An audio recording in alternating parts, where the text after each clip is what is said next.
পর্যায়ে বক্তব্য রাখবেন হেফাজতে ইসলাম বাংলাদেশ ফেনী জেলার সভাপতি জনাব মৌলানা সাইফুদ্দিন কাসেমী। মৌলানা সাইফুদ্দিন কাসেমী। আসসালামু আলাইকুম ওয়া রাহমাতুল্লাহ। সংগ্রামী সাথী ভাইরা, সারা বিশ্বে হিন্দু ধর্মের মধ্যে নাস্তিক রয়েছে, খ্রিস্টান ধর্মের নাস্তিক রয়েছে, ইহুদি ধর্মের নাস্তিক রয়েছে, বৌদ্ধ ধর্মের নাস্তিক রয়েছে। তারা কেউ তাদের ধর্মের বিরোধিতা করে না। আমরা ইসলাম ধর্মের নাস্তিকরা কেন মুসলমানদের বিরুদ্ধে, ইসলামের বিরুদ্ধে, আল্লাহর বিরুদ্ধে, কোরআনের বিরুদ্ধে, নবীর বিরুদ্ধে প্রযুক্তি করবে? এটা মুসলিম জাতি কখনো সহ্য করবে না। আমরা বলতে চাই, আমরা মুসলমান জাতি, এই এমন একটা জাতি। আজাদ খান বলি বলেছিলেন, হে রোম সম্রাট, হে পারস্য সম্রাট, আমাদের কাছে এরকম বাহিনী রয়েছে যারা তোমাকে নরনারী নিয়া নর্তই করো, তোমাকে নারী নিয়া তরুণ নিয়া নাচ গাও, তোমাদের এই নাচ গান থেকে আমাদের মুসলিম জাতি, মুসলিম বাহিনী শাহাদাত গ্রহণ করতে, জান দিতে একটু বেশি প্রিয়। আল্লাহ আমাদেরকে ইসলামের জন্য জান দেবো, তৌফিক দান করুন। স্বাভাবিক জনতা, আমরা দেখতে পাচ্ছি শাপলা চত্বর থেকে শুরু করে মঞ্চের সাথে পল্টন মোড় পর্যন্ত লোকে লোকারণ্য হয়ে গিয়েছে।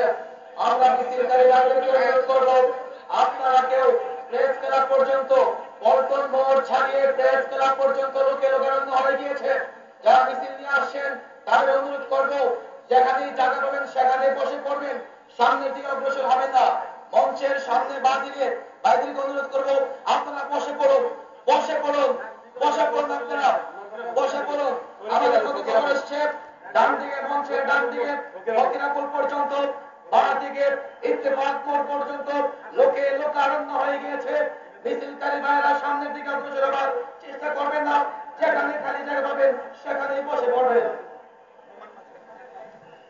সংগ্রামে তৈরি জনতা, এই পর্যায়ে বক্তব্য নিয়ে আসছেন ঐতিহ্যবাহী মিরপুর পল্লবী থানার সংগ্রামী আহ্বায়ক জনাব মাওলানা নুরুমান মাঝারি।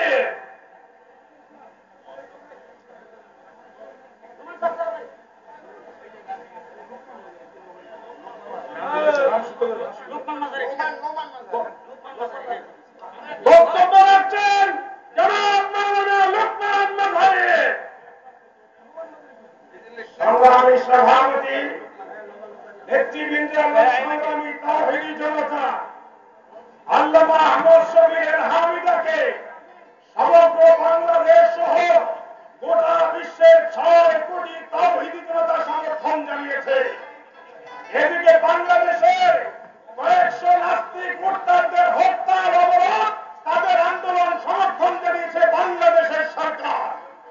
আমরা ঘোষণা করতে চাই, হেফাজতের কোন কর্মীকে যদি হয়রানি করা হয়, মাদ্রাসাগুলোকে যদি হয়রানি করা হয়, ইমাম মুয়াজ্জিনদেরকে, খতিবদের যদি হয়রানি করা হয়, আমাদের কর্মী বাহিনীকে যদি গ্রেফতার করা হয়, আমাদের মিছিলে যদি গুলি চালানো হয়, সমগ্র বিশ্বে বাংলাদেশে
এই জনতা এক পর্যায়ে